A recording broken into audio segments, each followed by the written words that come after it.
तो जो परमात्मा हमारे और आपके भीतर बैठकर सोई हुई वाणी को जागृत करता है, शक्ति दाता है, ज्ञान दाता है, प्रकाश देने वाला है और आनंद देने वाला है, उस परमात्मा को वंदन। और जो वंदन करता है उसके बंधन कट जाते हैं।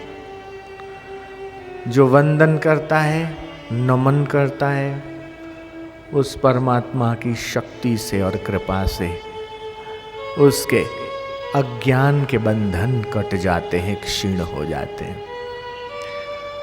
जो जा रहे हैं जाते जाते ये भी सुन लेना कि संसार का काम किसी के बिना रुका नहीं आज तक और रुक सकता नहीं। जयराम जी की बोलना पड़ेगा। बोले हमारे बिना संसार की गाड़ी अटक जाएगी, रुक जाएगी। ये काम है, वो काम है। सबसे जरूरी में जरूरी अगर काम है तो वो है भगवान का नाम लेना और साधु जनों का संग करना। ये सबसे जरूरी है। कथा कीर्तन कलि विषय भव सागर की नाव, कहे कबीर जग तरन को नाही और उपाव। कथा का उल्टा कर दो तो होता है थाक। जिसको सुनने से थकावट मिट जाए उसको बोलते हैं कथा। कथा कीर्तन करन की जाकी निश दिन रीत, कहे कबीरवा भक्त से निश्चय कीजे प्रीत। जैसे एक कीड़े ने फूल का संग किया तो देव के मस्तक पर जा पहुंचा। फूल का संग करने से कीड़ा देवता के मस्तक पर पहुंच जाता है। ऐसे ही किसी भक्त का, किसी साधक का, किसी पवित्र आत्मा का संग करने से तुम भगवान के मस्तक पर पहुंच सकते हो। तो इसलिए ऊंचा संग करना चाहिए। सतसंग तारे ऐं कुसंग डुबाए। 100 काम छोड़ के भोजन करना, 1000 काम छोड़ के स्नान करना, 1,00,000 काम छोड़ के दान पुण्य और सत्कर्म करना, लेकिन करोड़ करोड़ काम आए हों तो वो बाद में, पहले हरि का नाम लेना, हरि का ध्यान करना चाहिए। योग वशिष्ठ महारामायण में भगवान रामचंद्र जी के गुरु वशिष्ठ जी महाराज कहते हैं कि हे राम जी, ब्रह्मवेत्ता जिस जुबान से बोलता है उसको प्रणाम, वो जिस स्थान पर बैठता है उसको भी प्रणाम, वो जिस वस्तु को छू दे वो प्रसाद हो जाती है। कहाँ तक ब्रह्मवेत्ता की महिमा गाएं, वो जिनके ऊपर नजर डालता है वो भी नमस्कार करने और पूजने योग्य हो जाते हैं। ब्रह्मवेत्ता की दृष्टि ऐसी है।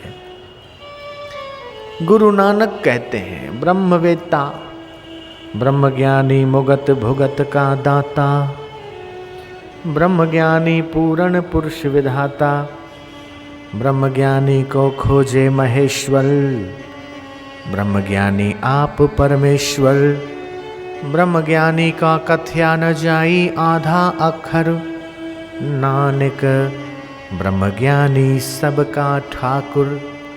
जे को जन्म मरण ते डरे, साध जना की शरणी पड़े, जे को अपना दुख मिटावे, साध जना की सेवा पावे।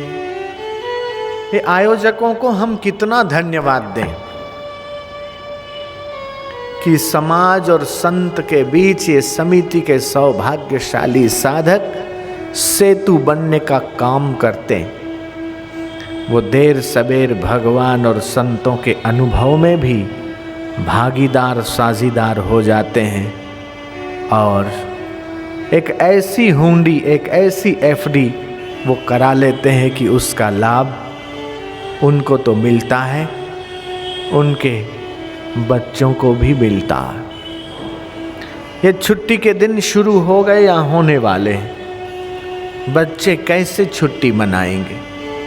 बच्चों को क्या करना चाहिए? उन बच्चों को संस्कार देने का काम ये माताओं को करना पड़ेगा। मैं देवियों से, माताओं से हाथ जोड़ के ये प्रार्थना करता हूँ कि माँ तो बच्चे की पहली गुरु है और माँ के द्वारा जो संस्कार दिए जाते हैं वो कभी मिटते नहीं, कभी छूटते नहीं।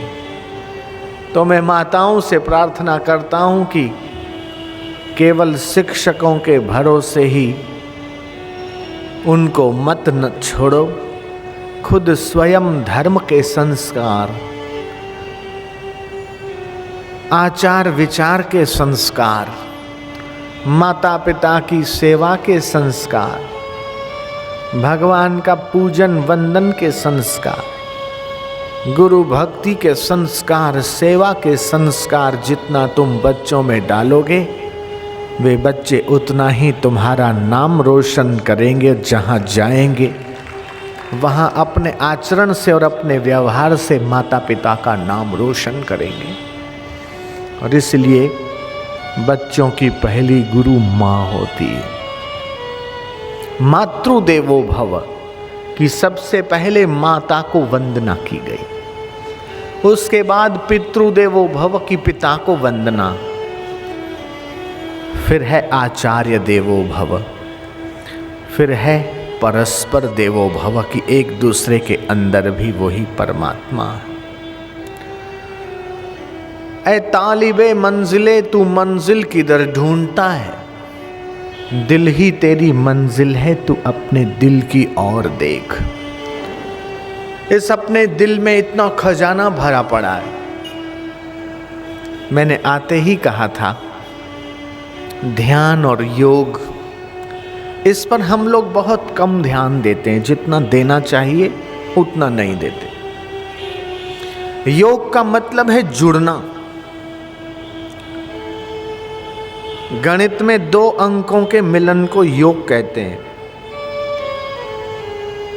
आयुर्वेद में कुछ औषधियों के मिलन को योग कहते हैं। पतंजलि ने चित्त वृत्ति को निरुद्ध करने का नाम योग कहा। आत्मा को परमात्मा से मिलाने का नाम भी योग है।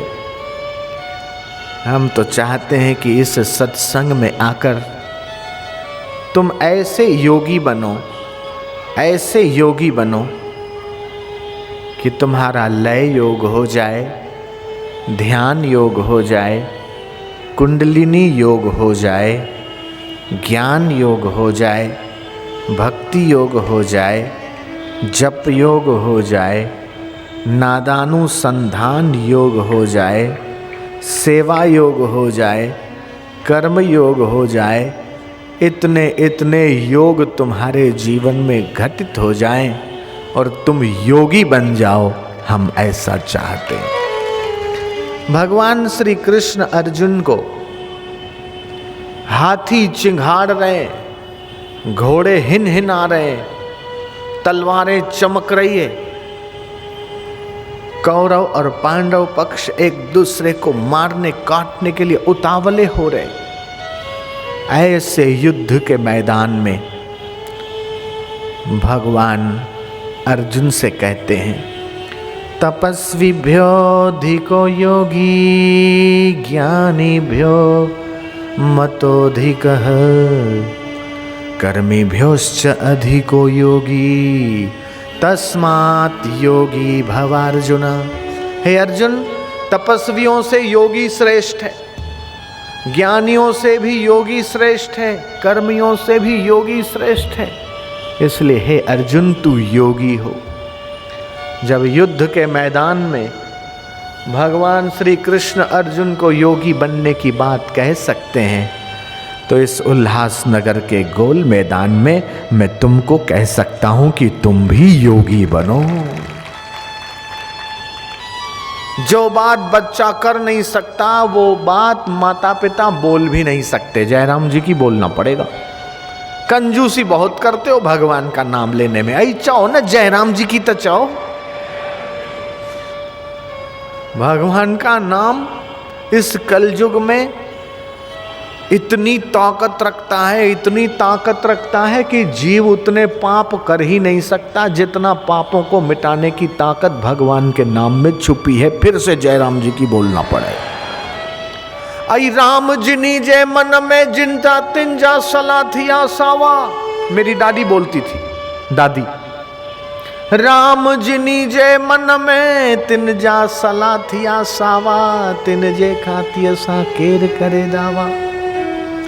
जिसके मुख में भगवान का नाम है, हरि का नाम है, गुरु का मंत्र है, जिसकी जीभ पर भगवान का नाम नाचता है, जमदूत उसका क्या बिगाड़ेगा, मौत उसका क्या बिगाड़ेगी। वो तो भगवान के धाम में जाए। जब ही नाम हृदय धर्यो, जब हृदय में भगवान का नाम तुम धारण करोगे तो क्या होगा कि भयो पाप को नाश। और ये कलयुग में तो कदम कदम पर न चाहते हुए भी पाप हो जाते हैं। व्यापार में पाप हो जाता, बातचीत में पाप हो जाता है, झूठ कपट धोखा धड़ी बेईमानी, खान पान में पाप हो जाता है, चलते चलते कोई जीव मर जाता है, पाप हो जाता है। कितना बचोगे, बच नहीं सकते। तो इन पापों से मुक्त होना हो तो क्या तरीका कि भगवान के नाम की आदत ऐसी लग जाए महाराज, ऐसी लग जाए, ऐसी आदत लगाओ, ऐसी आदत लगाओ कि तुम्हारे रोम रोम से भगवान का नाम निकलने लगे, गुरु का मंत्र निकलने लगे। तुम रात को सो जाओ तो तुम्हारे श्वास श्वास में भी भगवान के नाम की रिधम चलने लगे। मन मेरो पायो है विश्राम, राम में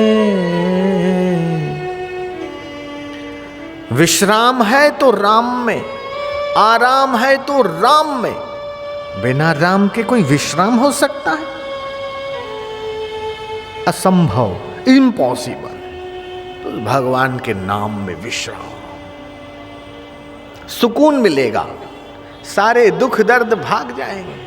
और भगवान के नाम में तो बीमारियों को मिटाने की ताकत है। राम नाम की औषधि खरी नियत से खाए, अंग रोग व्यापे नहीं, महारोग मिट जाए। महारोग कौन सा? ये भव रोग है। भव रोग मतलब पुनरपि जननम, पुनरपि मरणम, पुनरपि जननी जठरे शयनम। जन्मे, जब मां के पेट में आए, इतने माइक्रो, इतने छोटे थे, इतने छोटे थे कि खसखस के दाने से भी कुछ छोटे थे। फिर 2-4 दिन में खसखस के दाने जितने हुए, 15-20 दिन 25 दिन हुए, काली मिर्च के दाने जितने हुए।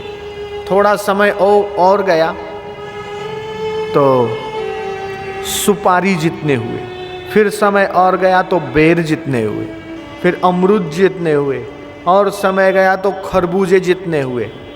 फिर जैसे पौधे में शाखाएं फूटती है, ऐसे ही उस मांस के पिंड में, गर्भ में 2 हाथ 2 पैर ये फूटे। 6-7 महीने के हुए तो फिनिशिंग होना शुरू हुआ, आंखों की भौवें बनना शुरू हुआ, ये नाखून बनना शुरू हुआ। 9 महीना कुछ दिन के हुए, वहाँ वहाँ वहाँ करते हम पैदा हुए। तब ये पता नहीं था कि मनुष्य के बच्चे हैं कि जानवर के बच्चे हैं। जयराम जी की फिर बोलना पड़ेगा, फिर कंजूसी करते हो आप लोग। मां के दूध से, अन्न से, जल से बड़े हुए। ये मां है, ये पापा है, ये बहन है, ये भाई है, ये समझ में आने लगा। स्कूल से हमने विद्या ली, अभिमान करने लगे कि हम बहुत जानते हैं। I am something, I am so and so. आप जानते हो मैं कौन हूं, मेरी पोस्ट क्या है, मेरा पद क्या है। I am vice chancellor of so and so college and so and so university. I am collector, I am commissioner, I am so and so CM president. अमुक संस्था का मैं प्रेसिडेंट हूं, अमुक पार्टी का मैं अध्यक्ष हूं, अमुक यूनिवर्सिटी का मैं वाइस चांसलर हूं। और हम ये भूल जाते हैं कि ये पद मिले हुए हैं और मिले हुआ पद सदा नहीं टिकता। इस शरीर के साथ ही छूट जाता है, यहाँ तो छुड़वा लिया जाता है। यहाँ तो पद को तुम छोड़ोगे, यहाँ पद तुमको छोड़ेगा। अटल बिहारी जी को पूछो क्या हाल चाल है, जयराम जी की फिर बोलना पड़ेगा। ये प्रधानमंत्री का पद सदा नहीं रहता। डॉक्टर शंकर दयाल शर्मा भारत के राष्ट्रपति, उनके एक मित्र थे। वो मेरे से आके बोले, साईं जी आपको राष्ट्रपति भवन उनको दर्शन देने के लिए चलना। मैंने कहा समय का तो अभाव रहता है, कार्यक्रमों में व्यस्तता रहती है, मुश्किल है। बोले नहीं, वो बहुत अच्छे धार्मिक हैं और आप थोड़ा समय निकालो, उनके वहाँ दर्शन दो। उनको हमने आपके बारे में बताया है, काफ़ी वो प्रसन्न हैं और आपका दर्शन करना चाहते हैं। मैंने कहा ठीक है। राष्ट्रपति भवन में गए, बैंड बाजों के साथ स्वागत हुआ, रेड कारपेट बिछा दिया गया था, आरती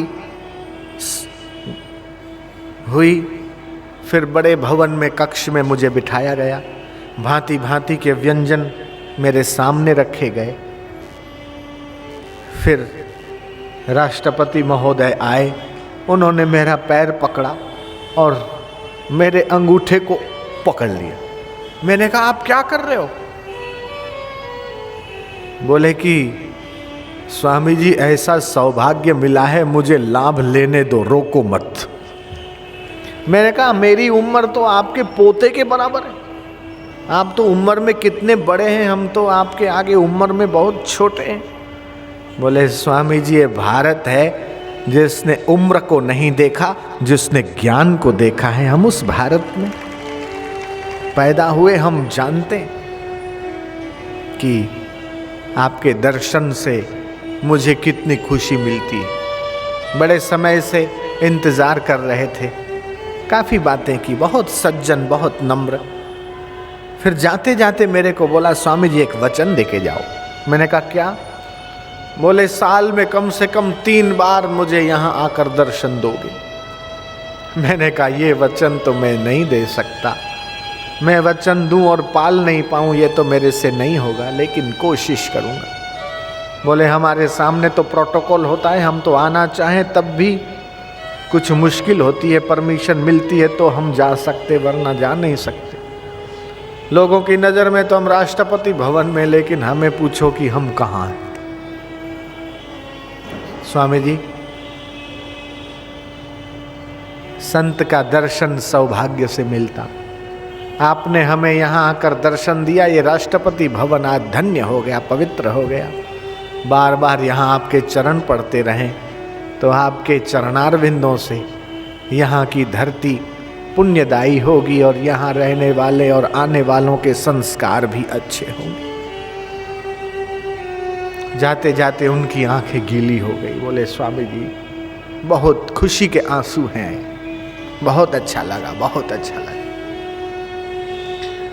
तो ऐसे ऊंचे पद पर बैठे हुए, राष्ट्रपति पद पर बैठे हुए डॉक्टर शर्मा की सरलता, उनका स्नेह और उनकी नम्रता ने मुझे बहुत प्रभावित किया कि ये सचमुच भारत देश है कि जहाँ ऐसे ऊंचे पदों पर रहने के बावजूद भी नम्रता के धनी लोग इस देश में देखने को मिलते हैं। तो ये भारत और ये भारत के महापुरुष वास्तव में पूरी दुनिया का चक्कर मारो, तुम्हें वो चीज नहीं मिल सकती जो चीज तुम्हें भारत में मिल सकती है। और इसीलिए यहाँ की गीता, यहाँ के गोविंद, यहाँ की गंगा, ये और कहीं नहीं मिल सकती, ये सिर्फ भारत में मिल सकती है। इसलिए हम लोग सौभाग्यशाली हैं कि जिस देश में कृष्ण का जन्म हुआ, राम का जन्म हुआ, बुद्ध और महावीर का जन्म हुआ, ऋषि मुनि जोगी जति और तपस्वियों का जन्म हुआ, आपका और हमारा जन्म उसी पुण्य भूमि भारत देश में हुआ। हे जन्म भूमि भारत, हे कर्म भूमि भारत, तेरी जन्म जन्म तक हम आराधना करेंगे, हम साधना करेंगे। और साधना क्या है? भारत की साधना यह है कि जिस देश में रहने वाले ज्ञान में रत रहने वाले हो, भा मतलब ज्ञान और रत मतलब रहने वाले, रत रहने वाले, जिस देश के निवासी ज्ञान में रत रहने वाले हों, उस देश को भारत कहा। तो हरि नाम सुमिर, सुमिर हरि नाम। ये भगवान का नाम दिखता तो बहुत छोटा और करने में भी बहुत सुगम है, लेकिन इसमें बड़ी चमत्कारिक शक्ति है। ज मतलब जन्म, प मतलब पाप, जिन्होंने दीक्षा लिया है। दी मतलब देने की शक्ति, क्षा मतलब पचाने की शक्ति। गुरु के द्वारा वो आध्यात्मिक शक्ति दी जाती है और शिष्यों के द्वारा ली जाती है, पचाई जाती है।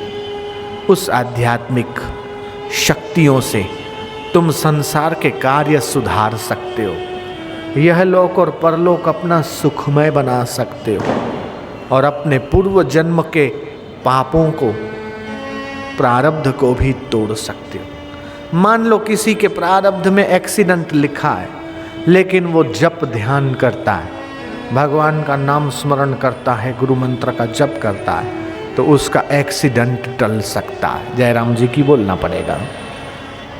मेटत कठिन कुअंक भाल के, कि भाग्य में लिखे हुए कठिन कुअंक भी नाम जप से दूर होते। मन मेरो दिल मेरो पायो है विश्राम, राम में पायो है आराम। रात को सो जाओ तो सोते सोते श्वासोश्वास के साथ अपने गुरु मंत्र को चलने दो, भगवान के नाम को चलने दो। चलते चलते चलते कब नींद आ जाए पता नहीं। ध्यान की गहराइयों में सीढ़ी है, उसमें अलग अलग जगहों पे जो ध्यान हुए हैं उसको एकत्रित करके उसका संग्रह बनाया है, वो ले जाना। रात को सो वो सीढ़ी चला के सोना ध्यान की गहराइयों में।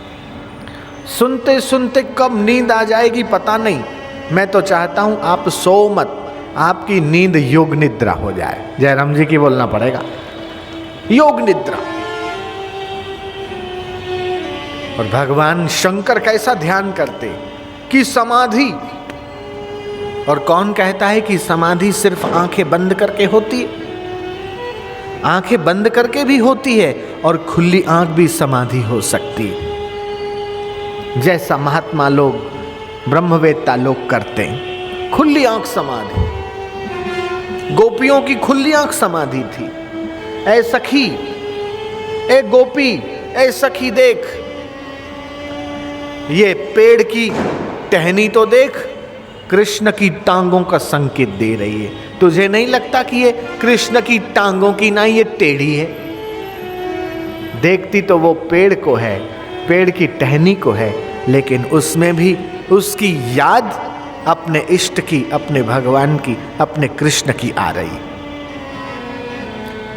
चल सखी उस और चल, चल सखी उस और चल, कि देख वह कौन है जो झुरमुट में खड़ा रस बरसा रहा है। चंद्रमा के झुरमुट के पीछे वो कौन है जो चंद्रमा में चांदनी भर रहा है। सूर्य के झुरमुट के पीछे वो कौन है जो सूर्य में प्रकाश भर रहा है। आपकी आंखों के झुरमुट के पीछे वो कौन है जो आपकी आंखों को देखने की शक्ति दे रहा है। आपके कानों के झुरमुट के पीछे वो कौन है जो आपको सुनने की ताकत दे रहा है। उसे राम कहो, उसे कृष्ण कहो, उसे खुदा कहो, गोविंद कहो, गुरु कहो, जो भी कहो, लेकिन है वो एक का एक। आद सच जुगाद सच है भी सच, नानक हो से भी सच। कि वो पहले भी सच था, वो अभी भी सच है, वो आगे भी सच रहेगा। धन्य है वे लोग जो उस सत्य को जानने का पुरुषार्थ करते हैं। नहीं तो झूठी दुनिया, झूठी काया, इसी झूठी दुनिया झूठी काया में उलझकर जो रह गया, उसने मानव जीवन लेकर क्या किया। खाने पीने को तो पक्षी भी खा लेते, घर तो चिड़िया भी बना लेती है, उसे कोई रजिस्ट्री करने की जरूरत नहीं, उसे पैसे का लेन देन करने का जरूरत नहीं, और बैंक से लोन लेने की भी जरूरत नहीं। जयराम जी की बोलना पड़ेगा। मक्खी भी घर बना लेती है, चिड़िया भी घोंसला बना लेती है, चींटी भी बिल बना लेती है, चूहे भी अपना घर बना के रह लेते। घर बनाना बड़ी बात नहीं है, बाल बच्चे पैदा करना बड़ी बात नहीं है। ये कुत्ते और बिल्लियां, ये सूअर को भी कितने बच्चे हो जाते, ये बड़ी बात नहीं है। बड़ी बात क्या है?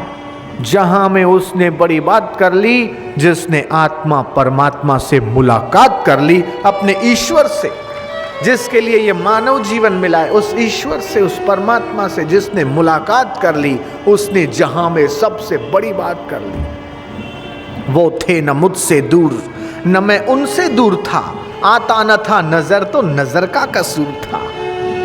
वो नजर कहां से आए? वो नजर गुरु देते हैं, वो दृष्टि भगवान देते हैं। भगवान की नजर से अपनी नजर मिलाओ और अपनी श्रद्धा को, अपने प्रेम को और अपने विश्वास को ऐसा दृढ़ बनाओ कि हिमालय हिल जाए तो हिल जाए, लेकिन आपकी श्रद्धा न हिले।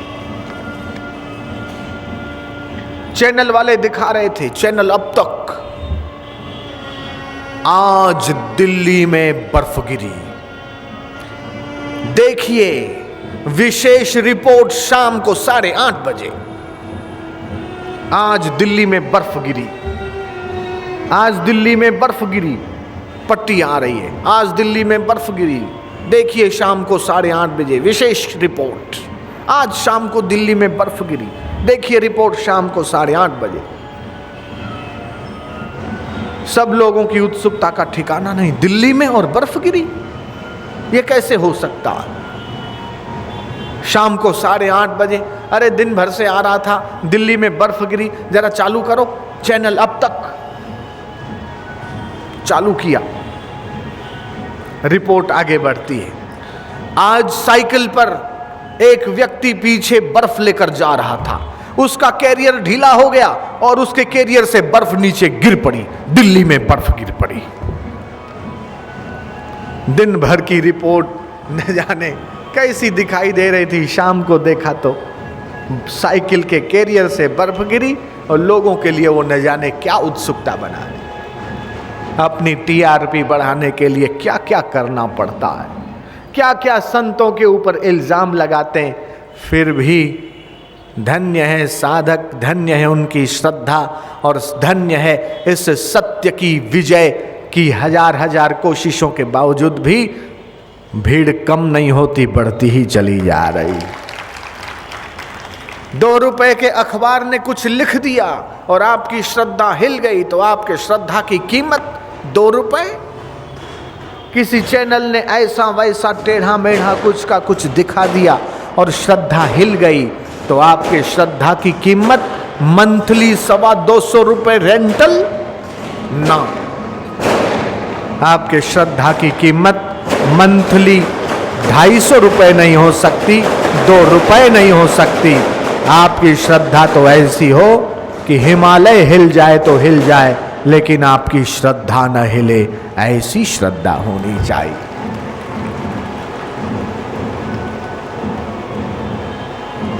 मेरू रे डगे पण जेना मनला न डगे।